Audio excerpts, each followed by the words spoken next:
कार्यक्रम के प्रायोजक हैं टेस्ट में वेस्ट शोभा पैलेस बाली चौकी, आधुनिक सुविधाओं से लैस होटल रॉयल मेंशन, चंद्र आभा ज्वेलर मंडी हिमाचल प्रदेश और विजन इंडिया फाउंडेशन, एक ऐसा प्रोजेक्ट जो करे आपके सपनों को साकार।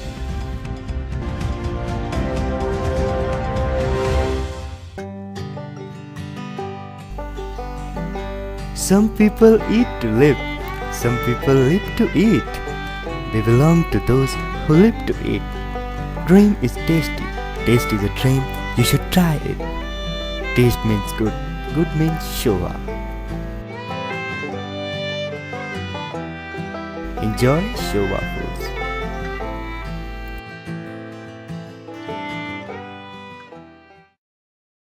नमस्कार, आज के कार्यक्रम में आपका स्वागत है। मैं हूं डी आर गौतम। आज के कार्यक्रम में कहानी एक ऐसी महिला की जिसने अपने जीवन में अपने लिए कुछ भी नहीं किया और जो भी किया वह समाज के लिए किया, जो भी सीखा वह समाज के लिए सीखा।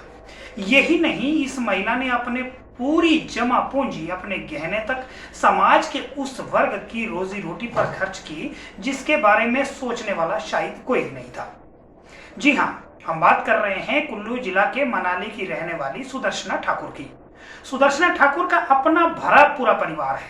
अंतरराष्ट्रीय पर्यटन नगरी मनाली में अच्छा खासा धन दौलत से संपन्न परिवार, किसी भी तरह से कोई कमी नहीं।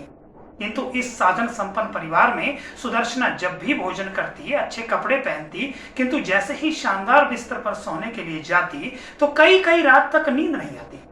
मन में एक ही चिंता रहती कि कहीं कोई भूखा सो गया होगा, कहीं किसी के पास बिस्तर नहीं होगा, कहीं कोई बच्चा भीख मांग रहा होगा, शायद कोई बच्चा ऐसा भी होगा जिसे किसी ने कुछ भी ना दिया हो और उसके पास खाने के लिए कुछ भी नहीं होगा, क्योंकि मनाली जैसी जगह में बिना पैसे के कुछ भी संभव नहीं। सुदर्शना सोचती रहती कि कुछ लोगों के पास रात गुजारने के लिए तन पर कोई भी कपड़ा नहीं होगा और इसी चिंता में सुदर्शना रात भर सो नहीं पाती। सुबह उठती, ससुराल का बड़ा व्यवसाय होने के बावजूद घर परिवार के झमेले भी बड़े होते थे। सभी जिम्मेवारियों को निभाने के बाद सुदर्शना के पास जो भी समय मिल पाता उसे पूरा समाज के लिए लगा लेती, उन बेसहारा लोगों के लिए कुछ करती, उन बच्चों की शिक्षा के लिए कुछ न कुछ करती रहती।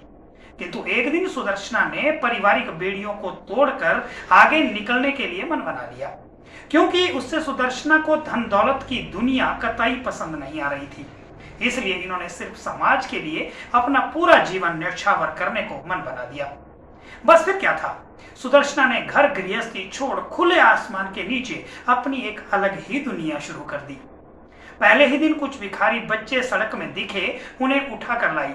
अब सिर्फ अपने लिए ही नहीं, उन 4 बच्चों के लिए भी खाने की व्यवस्था करनी थी। आनंद फानंद में कहीं पर एक किराए का कमरा लिया और वहीं पर कुछ बेसहारा और गरीब बच्चों के साथ रहना शुरू कर दिया। पैसों की इतनी दिक्कत थी कि सुबह खाना खाकर ये पता नहीं होता था कि शाम का खाना मिलेगा या नहीं। संकट ऐसा कि सब्जी बेचने वाले से गोभी के छिलके भी मांग लाई और 13 लोगों के परिवार को शाम का खाना बनाया। छोटे से कमरे में एक डबल बेड पर 8 बच्चे और एक मां सुदर्शना सोती थी। यही सिलसिला कई वर्षों तक चलता रहा। कहीं कोई रास्ता नहीं था, किंतु साथ था तो वह थी सुदर्शना की हिम्मत का, जिसके आगे मुसीबत के पहाड़ को अपने घुटने टेकने पड़ते थे। और यही सफर निरंतर जारी रहा। धीरे धीरे ये कारवां इतना बड़ा हो गया कि एक समय में यहाँ 50 से ज्यादा बेसहारा बच्चे इकट्ठे हो गए। भले ही सुदर्शना के पास 4 लोगों के खाने का भी इंतजाम नहीं हो पाता था, किंतु शाम तक सुदर्शना 4 और बच्चों को ढूंढ लाती थी जिनका इस संसार में कोई नहीं। बस इसी तरह परिवार बढ़ता गया और साथ के साथ संकट भी बढ़ता गया, क्योंकि जिन बच्चों को सुदर्शना ने सिर्फ भोजन खिलाने के लिए अपने साथ रखा था वे बड़े होने लगे थे। एक तरफ तो भोजन का संकट और दूसरी तरफ अब उनकी शिक्षा का संकट भी सताने लगा। किंतु इरादों के आगे कुछ भी असंभव नहीं। सुदर्शना ने मनाली के सबसे महंगे स्कूल में इन अनाथ बच्चों को पढ़ाने का संकल्प ले लिया और लगभग बिना सोचे विचारे ही आधा दर्जन बच्चों को मनाली के डीपीएस स्कूल में दाखिला दिलवा दिया। इस बीच परेशानियां इतनी कि कुछ भी कहा नहीं जा सकता। कभी रहने का संकट, कभी खाने का संकट, कभी पैसों की दिक्कत, कभी बच्चों के स्वास्थ्य को लेकर चिंता। किंतु सुदर्शना ने कभी भी हिम्मत नहीं हारी। बात यही नहीं रुकी, कई बार तो सरकार तथा प्रशासन के आला अधिकारियों ने भी सुदर्शना को परेशान करने में कोई कसर नहीं छोड़ी। और एक दौर ऐसा भी आया कि सुदर्शना का अपना स्वास्थ्य ही डगमगाने लगा। उनके पांव का मामूली सा इन्फेक्शन एक दिन घाव बन गया और सुदर्शना को चलने फिरने तक में दिक्कत आने लगी। क्योंकि सुदर्शना हमेशा उन बच्चों का ध्यान इतना रखती थी कि इनका सिर भी मामूली सा तपने लगे तो सुदर्शना डॉक्टरों की फौज खड़ी कर देती, किंतु कभी अपनी बीमारी की तरफ जरा सा भी ध्यान नहीं दिया। सुदर्शना आज भी अपनी बीमारी की परवाह किए बगैर दिन रात मेहनत कर उन बेसहारा लोगों के लिए ना सिर्फ भोजन की व्यवस्था कर रही है, बल्कि उनके रहने पहनने, उनके रोजगार, उनकी शिक्षा के लिए सुबह से शाम तक मेहनत करती है। हालांकि 10 वर्षों से ज्यादा का समय हो गया राधा एनजीओ के पंजीकरण को, किंतु सरकार से अभी उन्हें कोई सहायता नहीं मिलती, क्योंकि सुदर्शना को सरकार की जी हुजूरी और कागजों में प्रोजेक्ट शो करने में कोई रुचि नहीं है। वह तो वास्तविकता पर ही कार्य करना चाहती है और सरकार को तो कागज चाहिए, और इसके लिए सुदर्शना के पास समय नहीं है। आज भी सुदर्शना यदि कागज बनाने में अपना समय लगा दे तो शाम को इस पूरे परिवार की रोजी रोटी नहीं जुट पाएगी। 2004 तक मेरे पास 10 बच्चे हो चुके थे। तो डीसी नजीम थे तब कुल्लू में, तो उन्होंने राय दी कि आप लोग इसको एनजीओ को रजिस्टर कर लो। तो रजिस्टर एनजीओ तो किया, पर मुझे नहीं मालूम था कि एनजीओ का मतलब क्या है, किस लिए। इतना था कि शायद ये सरकारी एक, पर मुझे अपनी तरफ से ये पता था कि ये 10 बच्चे मेरे हैं, ये मेरी जिम्मेवारी है, मुझे इसको निभाना है। कैसे नहीं जानती थी। जैसे घर में एक माँ कोशिश करती है अपने बच्चों को दी बेस्ट देने का, वही कोशिश मेरी थी। पर क्या करती, एक बच्चा एक दिन का आया, बहुत कमजोर सा, कुछ बाकी बच्चे भी बहुत छोटे छोटे थे, तो उनका सारा काम भी करना होता था। और रातों में जाग करके सॉक्स बना करके उसे सुबह बेचती, उससे 7 रुपए किलो आटा आता, 10 रुपए का किलो चावल आता। न्यूज प्लस परिवार सरकार से भी आग्रह करता है कि राधा एनजीओ के लिए कुछ ऐसा किया जाए कि सुदर्शना के लिए कुछ तो सहायता हो सके।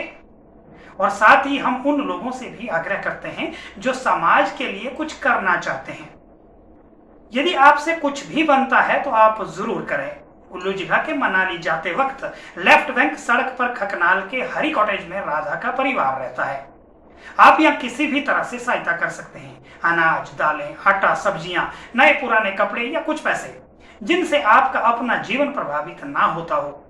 आप जो कुछ भी दे सकते हैं जरूर दें, क्योंकि यहाँ कुछ जिंदगियां पलती है, मानवता पलती है, इंसानियत पलती है। और एक बात और, यदि आप जीवन में कुछ परेशान चल रहे हैं तो यहाँ कुछ देर आप जरूर जाएं। आपका मन जरूर हल्का होगा और आप भी मान जाएंगे कि सुदर्शना की हिम्मत के आगे बड़े से बड़ी मुसीबत ने घुटने टेक दिए हैं।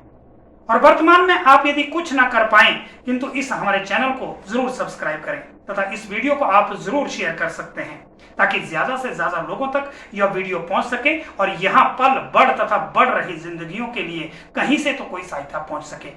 आज के कार्यक्रम में बस इतना ही। अगले कार्यक्रम में आपसे फिर मुलाकात होगी, तब तक के लिए नमस्कार। इस कार्यक्रम के प्रायोजक हैं टेस्ट में वेस्ट शोभा पैलेस बाली चौकी, आधुनिक सुविधाओं से लैस होटल रॉयल मेंशन, चंद्र आभा ज्वेलर मंडी हिमाचल प्रदेश और विजन इंडिया फाउंडेशन, एक ऐसा प्रोजेक्ट जो करे आपके सपनों को साकार।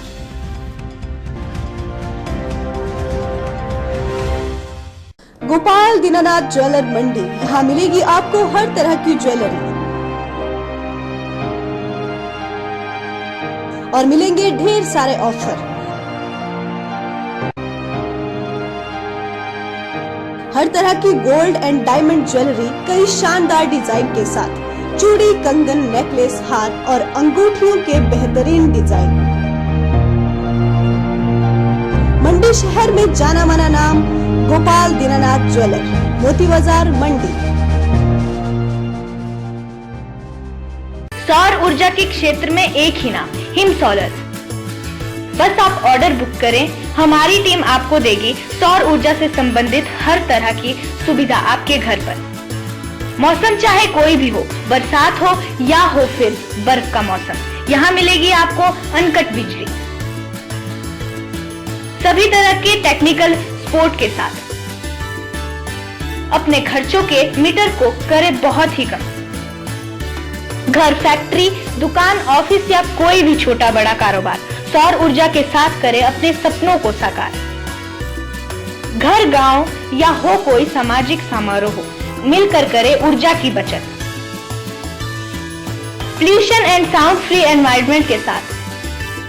घर, खेत या हो कोई भी मैदान, कहीं भी लगाइए सोलर पावर प्लांट या फिर करे कई तरह के सौर उपकरणों का उपयोग। हर समय आपकी सेवा में तत्पर। हिम सोलर, सुंदर नगर मंडी, हिमाचल प्रदेश। अति आधुनिक सुविधाओं से लैस होटल रॉयल मेंशन। आप मनाली या मणिकरण घूमने आ रहे हैं तो यहाँ विश्राम जरूर करें, क्योंकि यहाँ मिलेगी आपको हर तरह की सुविधा। Luxury, premium and family bedroom, AC restaurant and kitty hall, parking एवं लिफ्ट की फैसिलिटी। मनाली और मणिकरण के बीचों बीच होटल रॉयल मेंशन, भुंतर, जिला कुल्लू, हिमाचल प्रदेश। जैसे आपको पता है कि पर्यटन के नज़रिए से देखा जाए तो हमारे होटल में एक तो सबसे पहले जो हमारे रूम्स हैं बहुत ही अच्छे हैं। इन द सेंस हमारे वहाँ कैटेगरीज हैं। हमारे वहाँ 3 कैटेगरी हैं। पहली कैटेगरी जो है कि वो है प्रीमियम रूम कैटेगरी, और सेकंड वन जो है वो है हमारी लग्जरी, और जो थर्ड वन जो एटलीस्ट फैमिली स्वीट रूम्स है हमारे। क्वालिटी मतलब एक बारी यहाँ तक कि तो पर्यटक की दृष्टिकोण से हम कह रहे हैं, बट जो हमारे लोकल भी क्लाइंट्स आते हैं तो रेगुलर रहते हैं, जो एक बार ही खाना यहाँ पे टेस्ट करते हैं तो बार बार आता है। और भी लोकल मीटिंग्स रहती हैं हमारी, खासकर जैसे कोई पार्टीज होगी, कोई आपकी कॉर्पोरेट कॉन्फ्रेंसेस होगी, और उसके अलावा जैसे वेडिंग्स वगैरह भी रहती है, शादी वगैरह, तो उनके लिए हमने स्पेशल पैकेज भी रखा हुआ। और रही बात पर्यटन की दृष्टि से, यहाँ से मनाली का डिस्टेंस भी 40 किलोमीटर का है, उतना ही मतलब आपका मणिकरण है। विवाह, शादी जैसे सबों के लिए विशेष package, party and conference hall की सुविधा उपलब्ध। Hotel royal mention. बुकिंग के लिए संपर्क करें।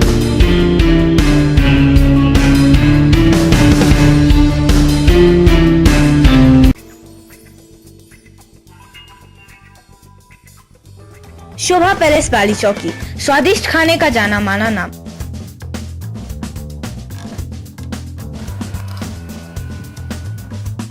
जहां आपको मिलेगा शानदार paratha, bread omelette and butter toast breakfast. Lunch में आपको मिलेगा मल्टी वेराइटी एंड स्वाद से भरपूर स्पेशल थाली।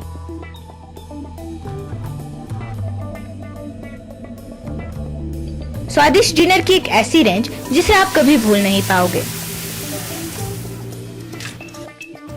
चाइनीज फूड में आपको मिलेगा स्पेशल चाउमीन, मोमो, थुपका and mix items.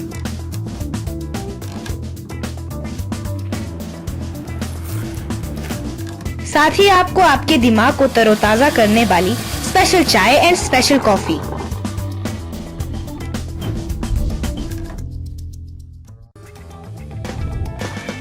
Shobha palace में आपको मिलेगी स्पेशल मिठाइयाँ जैसे गुलाब जामुन, बर्फी, लड्डू, मिल्क केक सहित शानदार आइसक्रीम तथा कुल्फी की विस्तृत रेंज।